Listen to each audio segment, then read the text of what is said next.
In October 1968, America was coming apart. Its cities were burning. Its young men were dying in Vietnam. Martin Luther King Jr. had been assassinated. And inside an Olympic stadium in Mexico City, two black athletes raised their fists and forced the world to look at the country they loved. Days later, another young black American made the whole country look at him too.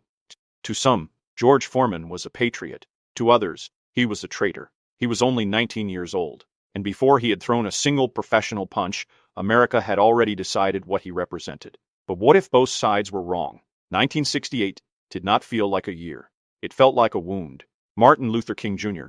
was killed in Memphis. Robert Kennedy was killed in Los Angeles. More than 16,000 Americans died in Vietnam. Across the country, black citizens demanded the rights America had promised, but repeatedly denied them. The Olympic Games were supposed to offer an escape. Instead, Mexico City became another stage in the struggle over America's soul. After winning gold and bronze in the 200-meter race, Tommie Smith and John Carlos stood shoeless on the medal podium, their heads bowed, their black-gloved fists raised. They were not turning their backs on America. They were demanding that America face itself. For that gesture, they were expelled from the Games. Then came George Foreman. George Foreman was not born into the America displayed in holiday commercials. He grew up poor in Houston's Fifth Ward. He dropped out of school. He fought in the streets, drank, and stole. He was angry long before he understood where the anger came from. Then, he found purpose at last, in a place that turned lost boys into men, with a future that gave him something anger rarely receives: direction.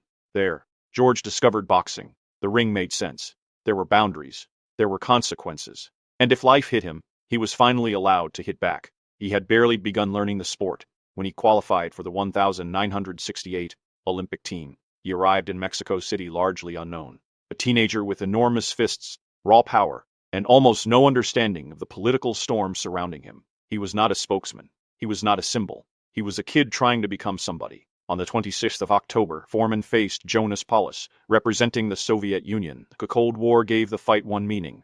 America's racial conflict gave it another. George gave it something simpler: power. The referee stopped the contest in the second round. George Foreman had won Olympic gold. Then someone handed him a small American flag. Look at the image carefully. The flag seems almost like a toy in his hands. He walks around the ring, smiling and bowing. No speech, no manifesto, just a 19-year-old telling the world where he came from. But, in 1968, no gesture belonged only to the person making it.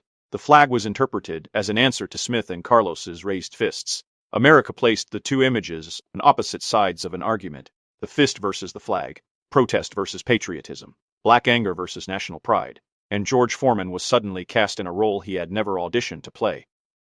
To many white Americans, Foreman was the right kind of black athlete: grateful, silent, proud of his country. To some black Americans, his celebration looked like a rejection of the struggle taking place beyond the ring. Years later, Foreman explained that he had been happy. He had won. He wanted the world to know he was American.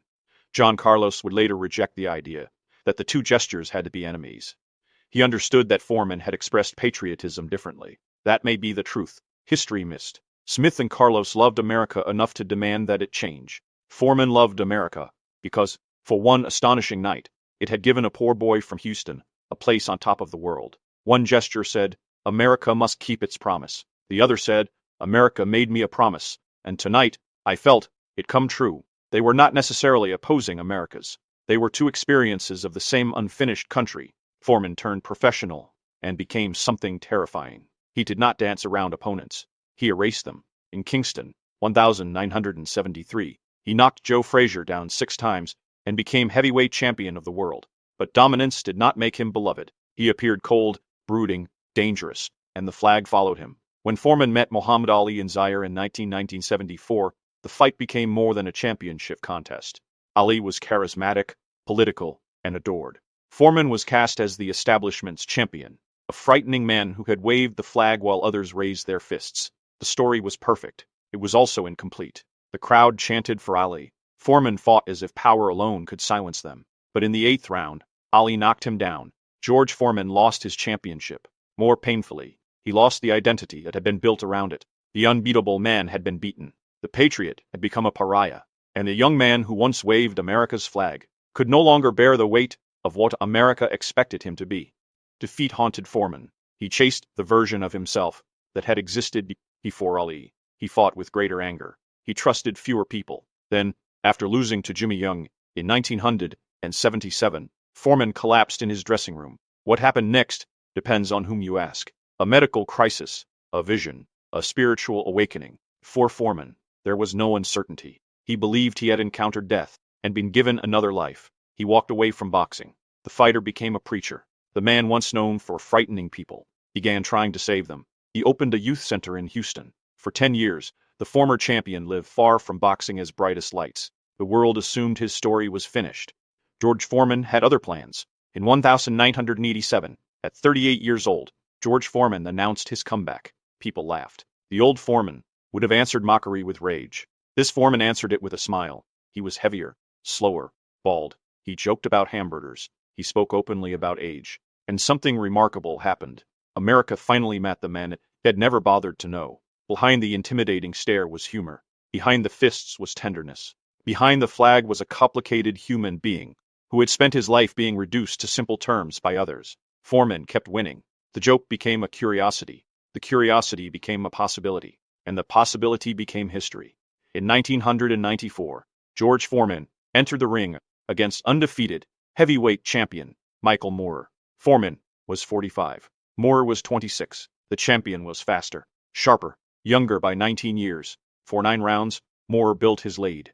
Then, in the 10th, Foreman saw an opening, a short right hand, a lifetime behind it. Moorer fell. 26 years after Mexico City, George Foreman was heavyweight champion again, the oldest man ever to win the title. He did not parade. He did not roar. He knelt. The hands that had once carried a flag now folded in prayer. The frightening young champion had become something rarer, a man strong enough to change. Foreman's second act reached far beyond boxing. He became a broadcaster, a businessman, a pitchman whose warmth sold millions of grills. But the product was never the real reason people trusted him.